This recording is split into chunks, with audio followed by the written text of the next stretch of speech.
¿Alguna vez te has preguntado por qué utilizamos dos tipos de as y también por qué usamos dos tipos de ges? En este video lo averiguaremos. Si tú quieres solamente saber la respuesta a esa pregunta, puedes ir al minuto, en donde directamente escucharás la respuesta. En el capítulo anterior hablamos sobre las clasificaciones tipográficas. El día de hoy hablaremos sobre variables tipográficas. Así como tenemos una familia, tenemos un padre, una madre y probablemente tengamos algún hermano, las letras también tienen familias. Es decir, que vienen en grupos con otras letras que podemos decir que es evidente que forman parte de la misma familia porque comparten características muy similares, sin embargo tienen variaciones entre sí. Y a estas variaciones las conocemos como variables tipográficas.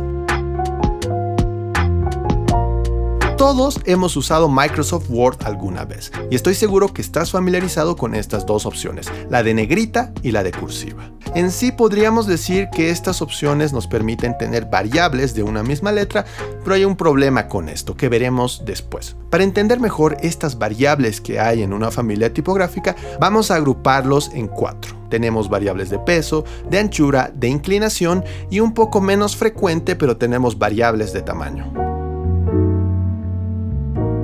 Nos referimos a variables de peso cuando hablamos del cambio o la modificación del grosor del trazo de una letra. Todas las familias tienen una raíz de la cual parten todas estas variables. Esta raíz en español se la conoce como redonda, pero lo más común será llamarle regular. Es decir, cuando tú te descargas una familia tipográfica como la Montserrat, que es mi tipografía predilecta porque la puedes descargar totalmente gratis y tiene una familia realmente muy bien diseñada, cuando vemos la variable regular quiere decir que esta es la raíz de la cual van a surgir las demás variables. Cuando el trazo se vuelve más delgado le llamamos light, cuando es aún más delgado super light y cuando es realmente muy delgado le llamamos thin. Por otro lado, cuando el trazo se ensancha un poco le llamamos medium, cuando ensanchamos más le llamamos semi-bold, cuando ensanchamos aún más le llamamos bold y por lo general, cuando ensanchamos aún más el trazo se la llama black. Ahora, aclaración, no todas las familias tipográficas van a contar con todas estas variables, esto depende del diseñador de la tipografía. Cuando hablamos de variables de ancho, ahí sí nos referimos a la anchura general que tiene una letra. Cuando tenemos una tipografía que podemos decir que es muy estrecha, la vamos a llamar condensada. Por ejemplo, acá tenemos la Sophia Sans Medium y acá tenemos la variable condensada. Como notarás, se reduce mucho el ancho de las letras. Por el contrario, cuando tenemos una que es muy ancha, le llamamos expandida. Aquí te pongo la Biorime, que no sé si se pronuncia así, en su variable medium, y aquí abajo te pongo la variable expandida. Cuando hablamos de variables en la altura, decíamos desde un principio que son muy poco frecuentes, es decir que muy pocas familias tienen esta variable. En esta categoría entran las versalitas. Las versalitas son tipografías que tienen la morfología de una letra mayúscula, pero que son del tamaño de una letra minúscula. Por ejemplo, acá te pongo la Alegreia Sans SC, todo escrito en mayúsculas. ¿Qué es lo que pasa si yo alterno mayúsculas con minúsculas? Pues, como podrás notar, diríamos que las minúsculas tienen la misma morfología que las mayúsculas, pero están dentro de la altura de las minúsculas. Correctamente le llamamos a esta altura altura de la X, pero todo esto lo veremos en un siguiente video de anatomía tipográfica.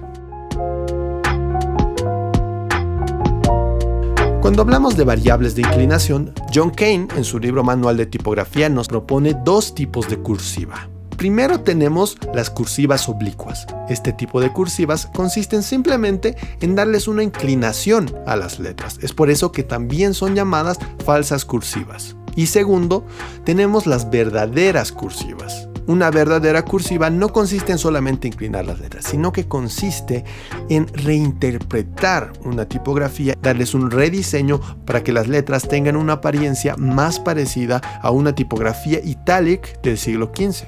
Y es por eso que pasa lo siguiente. Si yo comparo la A de una tipografía Montserrat Bold con la A de una tipografía Montserrat Bold Italic, notaré que la A no solamente sufre una inclinación, sino que cambia morfológicamente. Como podrás ver, una verdadera Italic le dará a la A una forma más relacionada con la escritura manual, porque recordemos, una verdadera Italic está inspirada en las tipografías Italic, y esto está obviamente relacionado con la respuesta a la pregunta inicial del video.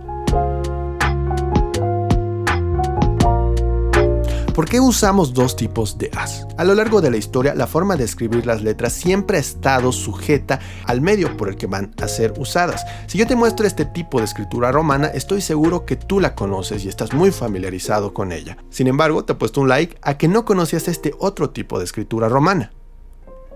Y sí, esta es una escritura romana cursiva. Esta escritura la usaban ellos cuando tenían que escribir rápido. Y hoy en día pasa lo mismo. Tenemos dos medios grandes para utilizar letras.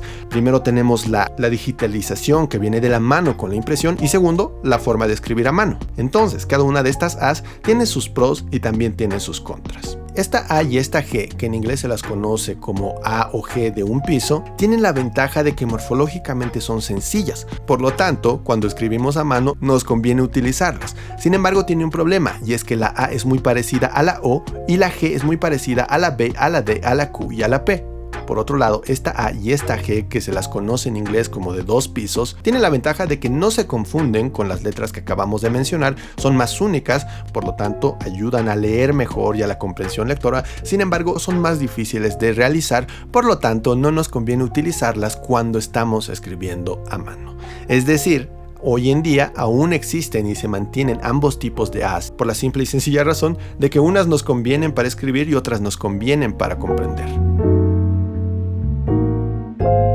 Ahora, no quiero terminar este video sin hablarte de algo que tiene mucha importancia, y es que nunca, pero nunca jamás debemos crear nosotros de forma digital, de forma forzada, una variable de una tipografía. Muchos softwares como Microsoft Word e incluso la familia de Adobe te permiten forzar estas variables. Sin embargo, son artificiales y realmente se ven muy mal. Te pongo tres ejemplos claros. Acá arriba tenemos la Montserrat Bold, abajo tenemos la verdadera Montserrat Bold itálica y en la parte inferior tenemos una Montserrat forzada, es decir que de forma digital se ha inclinado la tipografía. Como podemos ver, la letra A solamente tiene una inclinación, no está rediseñada, por lo tanto no es correcto usarla, pero te muestro un ejemplo que es un poquito más complicado. Acá arriba tenemos una verdadera variable itálica de la Sophia Sans. Abajo tenemos la forzada por computadora. ¿Qué es lo que pasa si sobrepongo una sobre otra?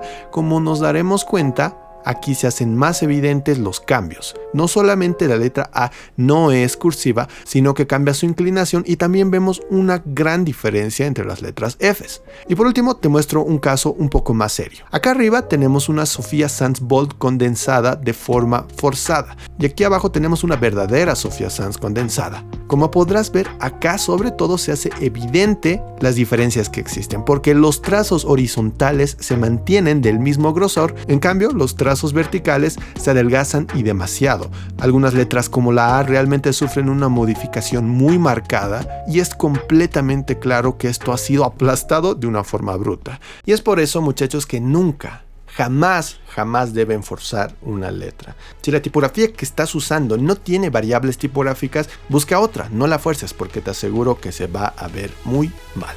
Muy bien chicos, eso ha sido todo por este video. Es un tema que en primera parece muy sencillo, pero como se habrán dado cuenta tiene su complejidad. Sin embargo, espero que este video te haya sido de ayuda para que nunca más tengas una confusión sobre las variables.